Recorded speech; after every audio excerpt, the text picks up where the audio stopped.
Un hombre se dejó crecer el pelo, no por moda, no por descuido. Lo hizo con un propósito muy concreto: tapar unos tatuajes que llevaba marcados en el cuerpo, tatuajes que lo delataban, que gritaban a quién pertenecía. Con el cabello largo cayéndole sobre la piel, ese hombre intentaba parecer a alguien más, un tipo cualquiera, un vecino común, uno que pasa desapercibido.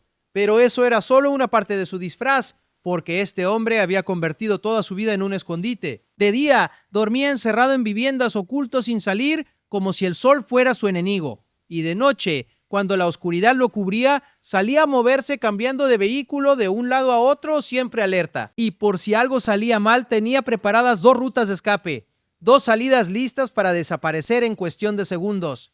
Ese hombre vivía como una alimaña acorralada, escondiéndose de día, moviéndose de noche disfrazado, con las vías de fuga siempre a mano. Y aún así, lo agarraron. Todo ese esfuerzo, toda esa disciplina del miedo no le sirvió de nada al final. Le dicen Enier. Y su historia es la de un pandillero de la Mara Salvatrucha que transformó su vida entera en una huida, que hizo todo lo posible por volverse invisible y que descubrió que en El Salvador de hoy ni el mejor disfraz alcanza para escapar de la justicia. Si le interesan las capturas y los operativos más impactantes contra las pandillas de El Salvador, esas donde caen los que se creían imposibles de encontrar, suscríbase ahora mismo al canal, porque la forma en que este hombre vivía escondido y la forma en que finalmente cayó le va a dejar claro cómo se caza hoy a un pandillero prófugo. Vamos por el principio. ¿Por quién es este hombre? Su nombre es Gerson Antonio Nolasco Machado, y en el mundo de la pandilla lo conocen por su alias Enier. Es un pandillero de la Mara Salvatrucha, la MS-13, una de las 2 grandes estructuras criminales que durante décadas sembraron el terror en El Salvador, y como tantos otros miembros de esa pandilla, cuando el cerco del Estado empezó a apretar, Enier no se entregó ni se quedó quieto. Hizo lo que hacen los que se saben buscados: se escondió. Pero no se escondió de cualquier manera. Lo hizo con método, con cuidado, con una estrategia pensada para no dejarse atrapar. Este hombre operaba en la zona de Sonsonate, en el occidente de El Salvador. Y según trascendió del trabajo policial, no solo se dedicaba a esconderse, se le vinculó también con la distribución de droga en la zona de Sonsonate Centro. Es decir, mientras vivía escondido, disfrazado, moviéndose de noche, este hombre seguía activo en el negocio de la pandilla. No era solo un prófugo esperando que pasara la tormenta, era un pandillero que desde su escondite mantenía viva su actividad criminal en la zona que controlaba su estructura. Y ahí está lo que hace fascinante este caso, porque la forma en que este hombre vivía escondido es un manual completo de cómo intenta sobrevivir un pandillero prófugo y a la vez seguir operando. Empecemos por lo más visible, por el disfraz, porque un pandillero de la MS-13 carga un problema encima, literalmente encima, en la piel: los tatuajes. Durante años, la Mara Salvatrucha marcó a sus miembros con tatuajes alusivos a la pandilla, símbolos, letras, números, dibujos que identificaban a quién pertenecían. Esos tatuajes eran en su momento una insignia de orgullo dentro de la estructura, una forma de mostrar lealtad, de marcar el cuerpo con la pertenencia a la pandilla. Pero en El Salvador de hoy, esos mismos tatuajes se volvieron una condena andante, porque son la marca que delata. El que lleva tatuajes de la MS-13 en el cuerpo lleva encima la prueba de a qué pertenece. Y en un país que persigue a las pandillas sin tregua, esos tatuajes son como una diana pintada en la piel. Fíjese en la ironía de esto. Durante años, esos tatuajes fueron un símbolo de poder. Un pandillero tatuado con las letras de la Mara Salvatrucha caminaba por su territorio infundiendo miedo, mostrando con orgullo esas marcas que anunciaban a quién pertenecía y de lo que era capaz. La gente bajaba la mirada al ver esos tatuajes, eran un uniforme de terror, y ahora esos mismos símbolos que antes daban poder se convirtieron en la peor pesadilla de quien los lleva. Lo que antes era motivo de orgullo, hoy es motivo de captura. Lo que antes intimidaba, hoy delata. Enier lo sabía. Sabía que sus tatuajes lo podían delatar en cualquier momento, que bastaba con que alguien los viera, que un policía se fijara, que un vecino sospechara, para que todo se derrumbara. Así que hizo lo que pudo para taparlos. Se dejó crecer el cabello, dejó que el pelo largo le cubriera, que le ayudara a disimular, que le diera ese aspecto de hombre común y corriente que necesitaba para pasar desapercibido. Piénselo. Un pandillero cambiando su apariencia, dejándose el pelo largo, no por gusto, sino por pura supervivencia, transformándose físicamente para esconder lo que era. Ese detalle tan pequeño dice mucho sobre la vida de un prófugo, porque cuando tienes que cambiar hasta tu propia imagen para sobrevivir, cuando tu propio cuerpo se vuelve una amenaza para ti, ya no eres un hombre libre. Eres un fugitivo que carga su condena en la piel. Y por más que se deje crecer el pelo, esos tatuajes siguen ahí debajo, recordándole cada día quién es y por qué lo buscan. Pero el pelo largo era apenas el principio, porque el verdadero escondite de Enier estaba en cómo organizaba su vida entera. Este hombre había invertido el día y la noche. De día, cuando el mundo está despierto, cuando la gente sale a la calle, cuando hay más ojos mirando, Enier se escondía. Permanecía oculto dentro de viviendas, encerrado sin salir, esperando a que pasaran las horas de luz. El día era su enemigo, porque el día es cuando es más fácil que te vean, que te reconozcan, que te delaten. Piensa en lo antinatural de esa existencia. El ser humano está hecho para vivir de día, para trabajar bajo el sol, para descansar de noche. Enier le había dado la vuelta a todo eso. Su mundo era la oscuridad, su descanso. Las horas de luz encerrado tras paredes. Convertía cada amanecer en una amenaza y cada anochecer en un respiro. Vivía al revés del resto de la humanidad, no por elección, sino porque la luz del día se había vuelto peligrosa para él. Solo un fugitivo, solo alguien perseguido organiza su vida de esa manera. Y de noche, cuando la oscuridad cubre todo, cuando hay menos gente en la calle, cuando es más fácil moverse sin ser visto, Enier salía. La noche era su territorio. Ahí es cuando se movilizaba, cuando hacía lo que tuviera que hacer, cuando se desplazaba de un lugar a otro protegido por las sombras. Y no se movía de cualquier forma. Se movilizaba en diferentes vehículos. No usaba siempre el mismo carro, porque un carro conocido es un carro que se puede rastrear, que se puede identificar, que puede levantar sospechas. Cambiaba de vehículo, rotaba, se movía en distintos autos para no dejar un patrón, para que nadie pudiera decir, ese es el carro de Enier. Cada noche, un vehículo distinto, cada desplazamiento, una nueva forma de esconder su rastro. Esa rotación de vehículos habla de una red detrás, porque un hombre solo no tiene varios carros a su disposición. Alguien se los facilitaba. Alguien lo ayudaba a moverse, a cambiar de auto, a mantenerse oculto. Un prófugo como Enier no sobrevive completamente solo. Necesita una red de apoyo, gente que le preste las casas donde duerme, gente que le consiga los vehículos en los que se mueve, gente que le avise si hay peligro. Toda una estructura de complicidad que sostiene la huida. Y esa red, con cada captura, también queda expuesta, porque cuando cae el prófugo, empiezan a caer también los que lo ayudaban a esconderse. Deténgase a pensar en la vida que llevaba este hombre. Dormir de día, encerrado, escondido, salir solo de noche, disfrazado, en carros distintos, sin poder caminar tranquilo bajo el sol, sin poder mostrar la cara, sin poder vivir como una persona normal. Esa no es vida. Es una condena que el propio prófugo se impone, una cárcel sin barrotes hecha de miedo y de escondite permanente. Y piensa en el desgaste que eso significa. Vivir así, día tras día, semana tras semana, es agotador. La tensión constante de saber que te buscan. El insomnio de dormir de día con un ojo abierto. La paranoia de sospechar de cada ruido, de cada vecino, de cada carro que pasa lento. La imposibilidad de confiar plenamente en nadie. Un prófugo no descansa nunca, ni siquiera cuando duerme. Vive en un estado permanente de alerta que lo va consumiendo por dentro. Enier llevaba esa vida, esa existencia de animal acorralado, y la llevaba precisamente porque sabía que la alternativa era la cárcel. Y aún con todo ese cuidado, Enier sabía que en cualquier momento lo podían encontrar. Por eso tenía preparada su última línea de defensa, porque a este hombre se le detectaron 2 posibles rutas de escape. 2, no una, 2. Es decir, en el lugar donde se escondía, Enier había planificado por adelantado cómo huir si llegaban por él. Tenía estudiadas las salidas, las vías de fuga, los caminos por donde escapar en caso de un operativo. 2 rutas distintas para tener opciones, para no quedar atrapado si una fallaba. Ese detalle lo dice todo sobre la mentalidad de un prófugo. Enier no vivía tranquilo ni un solo minuto. Vivía calculando, vivía pensando en la huida antes de que la huida fuera necesaria. Cada casa donde se escondía la elegía, entre otras cosas, por sus salidas. ¿Por dónde correr si aparecía la policía? Un hombre que planifica 2 rutas de escape es un hombre que sabe que lo están buscando, que sabe que su libertad cuelga de un hilo, que vive con el corazón siempre alerta esperando el momento en que tenga que correr.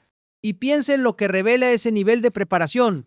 2 rutas de escape no se improvisan. Hay que estudiarlas, recorrerlas, memorizarlas. Hay que saber qué puerta da al callejón de atrás, qué pared se puede saltar, qué camino lleva más rápido lejos de ahí. Eñer no solo se escondía, se preparaba militarmente para el momento de la fuga, convertía cada escondite en una posición defensiva con planes de contingencia, como quien se prepara para una batalla que sabe que va a llegar. Esa es la mentalidad de alguien que ha hecho de la huida su forma de vida, que piensa como un fugitivo las 24 horas del día.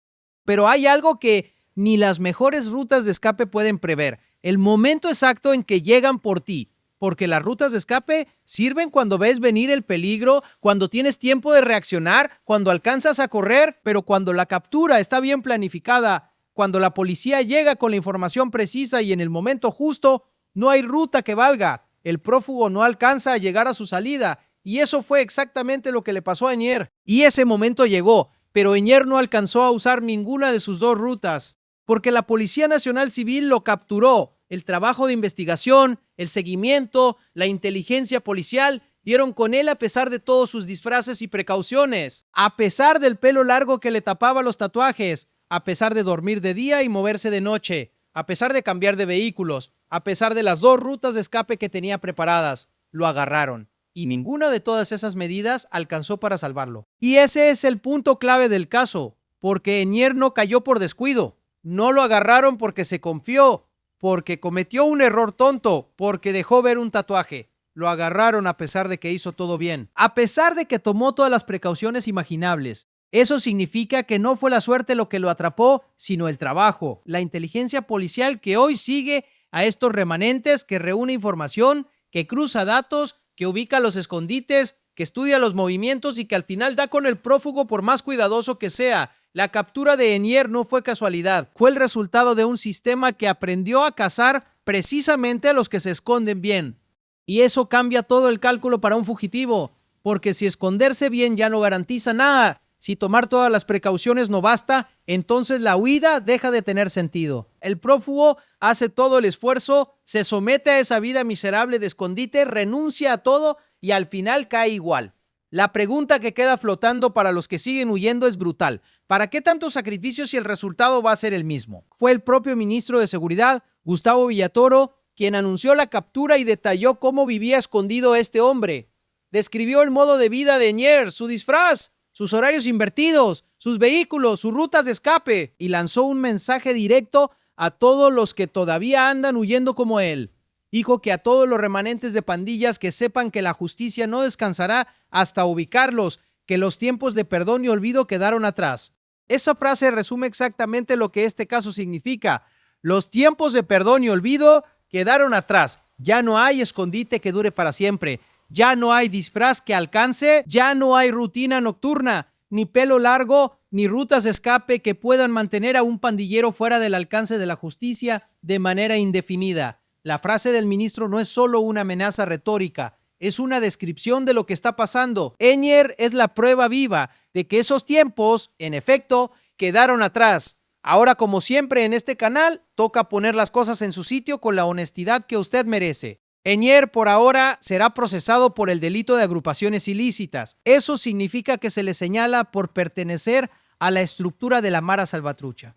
Es un señalamiento, un proceso que apenas comienza, y su responsabilidad tendrá que resolverse en los tribunales. Le cuento los hechos como los informó la propia policía y el ministro de Seguridad, cómo vivía escondido, cómo se disfrazaba y cómo finalmente lo capturaron. No le atribuyo crímenes que no consten en la información oficial. Lo que está claro es cómo se ocultaba este hombre y que ese ocultamiento, por más elaborado que fuera, no le funcionó. Y quiero que entienda por qué la forma en que cayó Eñer es tan importante, porque va más allá de este hombre. Durante años, esconderse funcionó. Un pandillero que se sabía buscado podía cambiar de casa, cambiar de zona, dejarse crecer el pelo, moverse de noche, y con eso muchas veces bastaba para mantenerse libre. Las autoridades no tenían la capacidad, la información ni la coordinación para dar con alguien que se ocultaba bien. El que se disfrazaba y se movía con cuidado podía pasar años sin que lo tocaran. Eso cambió, y el caso de Eñer lo demuestra, porque a este hombre lo agarraron, a pesar de que hizo todo lo que un prófugo puede hacer para no ser encontrado. Se disfrazó, invirtió sus horarios, cambió de vehículos, preparó rutas de escape, Hizo absolutamente todo bien desde el punto de vista de un fugitivo y aún así la investigación policial lo ubicó y lo capturó. Eso manda un mensaje demoledor a todos los que todavía andan escondidos. Si Eñer, que se cuidó tanto, cayó, cualquiera puede caer. Ya no importa qué tan bien te escondas. Ya no importa cuántas precauciones tomes. El trabajo de inteligencia, el seguimiento, la información que hoy manejan las autoridades son capaces de dar con un hombre por más disfrazado y precavido que esté. Piénselo desde el lado de los que siguen prófugos. Cada captura como esta les quita el sueño, porque les demuestra que sus propias precauciones no son suficientes, que el pelo largo no basta, que dormir de día no basta, que cambiar de carros no basta, que tener rutas de escape no basta, que por más que hagan, la red se sigue cerrando y su turno puede llegar en cualquier momento, en cualquier casa donde se escondan, en cualquier noche en que crean estar a salvo. Y hay algo más en este caso que vale la pena entender. La captura de Eñer se dio en el marco de la ofensiva total contra los remanentes de las pandillas, porque después de las grandes capturas masivas del régimen de excepción, después de que decenas de miles de pandilleros terminaran presos, quedaron los remanentes, los que lograron escapar del primer gran cerco. Los que se escondieron, se disfrazaron, se volvieron invisibles, como Eñer, y a esos el Estado los está cazando uno por uno, con trabajo de inteligencia, con seguimiento paciente, con operativos dirigidos. Y entienda lo que significa ser un remanente, porque es una situación desesperada. Cuando empezó el régimen de excepción, la pandilla como estructura se derrumbó. Las cárceles se llenaron con decenas de miles de sus miembros. Los cabecillas cayeron, las clicas se desintegraron. Y los pocos que quedaron libres se encontraron solos, sin la estructura que antes los respaldaba, sin el territorio que antes controlaban, sin el poder que antes tenían. De ser parte de una organización temida, pasaron a ser fugitivos aislados, escondiéndose donde podían sin nadie que los protegiera. Ese es el mundo de Eñer, un pandillero que pertenece a una estructura que en la práctica ya no existe como antes, un sobreviviente de una guerra que su bando perdió, escondido no porque sea poderoso, sino porque es de los últimos que quedan libres, y sabe que su nombre está en las listas, que lo buscan, que es cuestión de tiempo. Por eso el disfraz, por eso los horarios invertidos, por eso las rutas de escape. No es la vida de un jefe intocable, es la vida de un fugitivo acorralado que estira su libertad todo lo que puede. Eñer es uno de esos remanentes, uno de los que creyó que escondiéndose lo suficiente podría aguantar, esperar, sobrevivir hasta que la tormenta pasara. Pero la tormenta no está pasando. Al contrario, la persecución continúa y va precisamente detrás de los que quedan, de los que se esconden, de los que se disfrazan y los va encontrando. Déjeme cerrar con la imagen con la que empezamos, la del hombre que convirtió su vida entera en un escondite. Eñer se dejó crecer el pelo para tapar sus tatuajes. Durmió de día para no ser visto. Salió de noche en carros distintos para no dejar rastro. Preparó 2 rutas de escape para huir si llegaban por él. Hizo de su existencia una huida permanente, una cárcel sin barrotes, construida con miedo, disfraz y escondite. Renunció a la luz del sol, a caminar tranquilo, a mostrar la cara, a vivir como una persona, todo para no ser encontrado. Y no le sirvió de nada, porque un día la policía llegó y ninguna de sus precauciones alcanzó. El pelo largo no lo salvó, los horarios invertidos no lo salvaron, los vehículos cambiantes no lo salvaron, las 2 rutas de escape no lo salvaron, lo agarraron. Y toda esa vida de escondite terminó en el mismo lugar donde terminan todos los prófugos hoy en El Salvador, en manos de la justicia. El hombre que hizo todo por volverse invisible aprendió que en este país ya no hay invisibilidad que dure, que el escondite es solo un aplazamiento, que tarde o temprano, por más que te disfraces, por más que te muevas de noche, por más rutas de escape que prepares, la justicia toca la puerta. Si quieres seguir cada captura, cada operativo y cada golpe contra los remanentes de las pandillas que aterrorizaron El Salvador, suscríbase al canal, active la campanita y déjeme abajo una sola cosa. Para un pandillero que se disfrazó, durmió de día y preparó 2 rutas de escape y aún así fue capturado, ¿cree que ya no queda escondite posible en El Salvador? Escríbame sí o no.